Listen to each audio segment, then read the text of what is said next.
नमस्कार दर्शकों, स्वागत है आपका द हिमाचल न्यूज़ में और मैं हूं आंचल मोंगिया।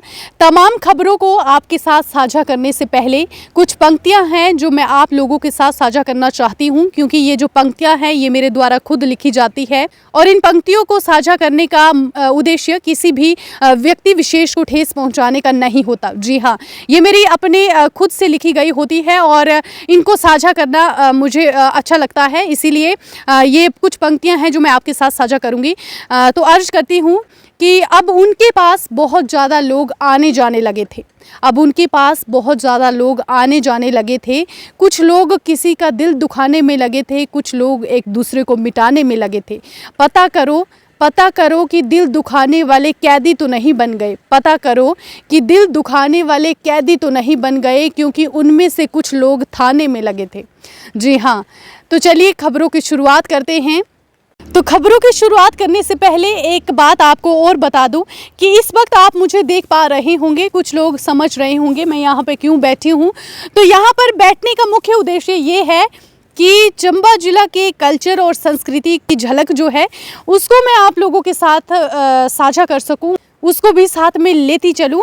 तो यहाँ पर आप देख सकते हैं इस वक्त ये घास, ये वैसे हमारी जो स्थानीय भाषा है उसमें इसको पराली कहते हैं और पशुओं का ये चारा होता है, लेकिन खासकर इससे भैंस को डाला जाता है, भैंस इसको खाती है।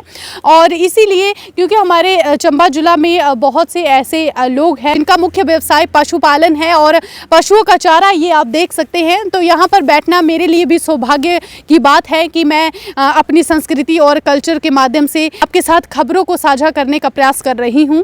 तो चलिए शुरू करते हैं आज की तमाम खबरें सीधा पहाड़ से। आपको हम तमाम खबरों से, तमाम अहम खबरों से रूबरू करवाएंगे। आपको बता दें, सबसे पहले तो हम मौसम की शुरुआत करते हैं। बता दें कि हिमाचल प्रदेश में मौसम ने अपना रुख जो है वो चेंज कर लिया है। जी हाँ, पिछले कल की बात करें तो पिछले कल सभी जिलों में बहुत ज़्यादा बारिश हुई है, बर्फबारी भी हुई है और ऐसे में अब ऐसा पूर्वानुमान जताया जा रहा है कि 19 और 20 को फिर से बारिश और बर्फबारी के आसार है। जी हाँ, पहाड़ों की बात करें, ऊंची पहाड़ियों की बात करें तो वहां पर बर्फ कहीं ना कहीं जो है बर्फ पड़ी हुई है और पहाड़ों पर बर्फ गिरने से लोग जो है बर्फ में कैद हो गए हैं। अगर पांगी की बात करें, किलाड़ की बात करें तो वहां पर इतनी ज़्यादा बर्फबारी हुई है कि लोगों का जनजीवन अस्त व्यस्त हो गया है। विद्युत आपूर्ति जो है वो प्रभावित हुई है, सड़कें प्रभावित हुई है और सड़कों की रफ्तार थम सी गई है। जी हाँ, कई जगह भूस्खलन भी हुआ है और इससे कहीं ना कहीं देखिए ये तो लाजमी है कि बारिश और बर्फबारी जब होगी तो भूस्खलन और सड़कें तो प्रभावित होंगी ही होंगी। लेकिन अभी ऐसा पूर्वानुमान जताया जा रहा है कि 19 और 20 को फिर से बारिश और बर्फबारी के आसार है और ऐसे में सभी लोगों ने अब अपने गर्म कपड़े भी निकाल लिए हैं, क्योंकि सर्दी अब आ गई है। और अगर हम मतदान की बात करें, चुनावों की बात करें तो चुनाव संपन्न हो गए हैं, लेकिन अब सभी की निगाहें इस विषय पर टिकी हुई है कि सरकार किसकी बनेगी, आखिर सरकार किसकी बनेगी। अब सभी के दिल में इसी बात की दुख की लगी हुई है। जी हाँ, मतदान जो था वो शांतिपूर्ण तरीके से हो गया है। और चलिए आपको अगली खबर से रूबरू करवाते हैं। आपको बता दें कि जिला चंबा में अब सरकारी भूमि पर कोई भी अवैध कब्जा नहीं कर पाएगा। जी हाँ, इसके लिए अब वन विभाग ने एक योजना बनाने की कोशिश कर रहे हैं अब वो, और अब वन विभाग की भूमि पर कोई भी अवैध कब्जा नहीं कर सकता। जी हाँ, ऐसा देखा गया है कई बार कि जो वन विभाग या सरकारी भूमि होती है उस पर लोग अपना कब्जा कर लेते हैं और घासनी बना देते हैं या माल मवेशियों को चराने छोड़ देते हैं। और ऐसे में चंबा जिला की बात करें तो वहां पर कई ऐसे मामले आ रहे हैं जिसमें लोग जो है अवैध कब्जा कर रहे हैं। चंबा जिला में कई ऐसे मामले आ रहे हैं जो कि जैसे कि मान लीजिए किसी की सरकारी भूमि है, उस पर तो कई लोगों ने अपने घर का निर्माण भी शुरू कर दिया है और ऐसे में अब वन विभाग ने कड़ा संज्ञान लिया है और अब विशेष योजना बनाने की तैयारी कर रहे हैं। इसमें अब जो भी बीट अधिकारी होंगे, बीट अधिकारी वन विभाग के, उनको जो है सर्वेक्षण के आदेश दिए गए हैं। अब वो सर्वेक्षण करेंगे और उसी के आधार पर रिपोर्ट बनेगी और रिपोर्ट के आधार पर वो जो है कार्यवाही करेंगे जो लोग अवैध कब्जा कर रहे हैं सरकारी भूमि पर, क्योंकि ऐसे कई मामले देखने को मिल रहे हैं। लोग आपसी लड़ाइयाँ कर रहे हैं उस भूमि को लेकर। तो ऐसे में अब सरकार ने, अब वन विभाग ने ये फैसला लिया है कि अब जो भी अवैध कब्जा करेगा, अब जो भी सरकारी भूमि पर अवैध कब्जा करेगा उस पर कार्रवाई की जाएगी। इसके लिए योजना तैयार करने वाले हैं वो लोग।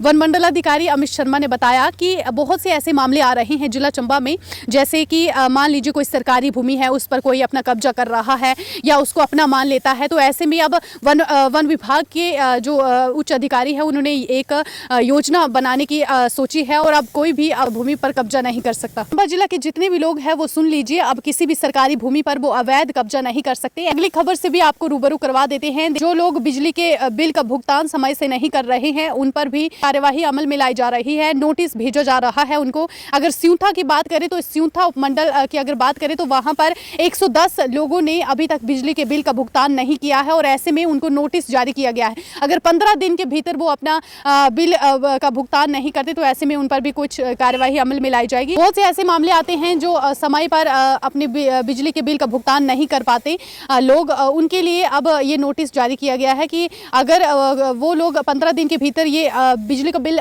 जमा नहीं करवाते तो उन पर भी कुछ कार्रवाई की जाएगी। तो ऐसे में जितने भी लोग हैं आप सभी अपने बिजली बिल का भुगतान कर दें। अगर हिमाचल प्रदेश के चंबा जिला की बात करें तो बहुत से ऐसे लोग हैं जो कह रहे हैं कि उनका बिजली का बिल जो है वो 0 आ रहा है।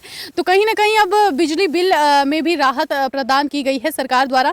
और अब देखते हैं, फिलहाल बहरहाल अगर बात करें अभी परिणाम की तो 8 दिसंबर को परिणाम घोषित होने हैं। अब कौन सी सरकार बनती है, क्या क्या नई योजनाएं लागू होती है, ये तो भविष्य के गर्भ में ही पता चलेगा। फिलहाल अभी देखना ये होगा कि कौन सी सरकार सत्ता में आएगी, ये देखना बहुत ही दिलचस्प है। और इसी तरह से अगर दूसरी तरफ देखा जाए तो चंबा जिला के जो किसान हैं उनको थोड़ी जो खुशी है वो मिली है बारिश होने से, क्योंकि जो मैदानी एरिया के किसान हैं उनकी अगर बात करें तो उनके जो खेत है वहां पर अब खुश्की नहीं रहेगी खेत में, और अभी बारिश होने से उनके खेत में जो है अब जो अगली फसल है वो अच्छे से उग पाएगी।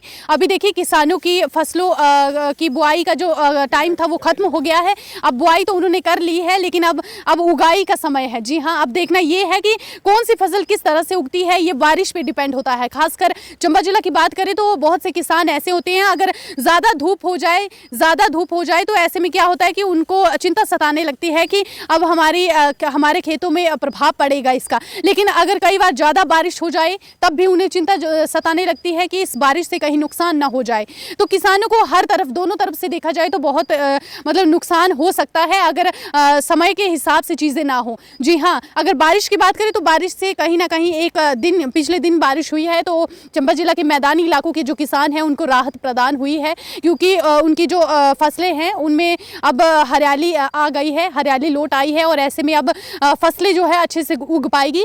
लेकिन कई बार ऐसा होता है कि सर्दियों के मौसम में बहुत ज़्यादा खुश्की हो जाती है, जिससे जो खेत है वो भी काफ़ी प्रभावित होते हैं और किसानों की फसलों में इजाफा नहीं हो पाता बल्कि नुकसान होता है, क्योंकि फसलें सूख जाती है।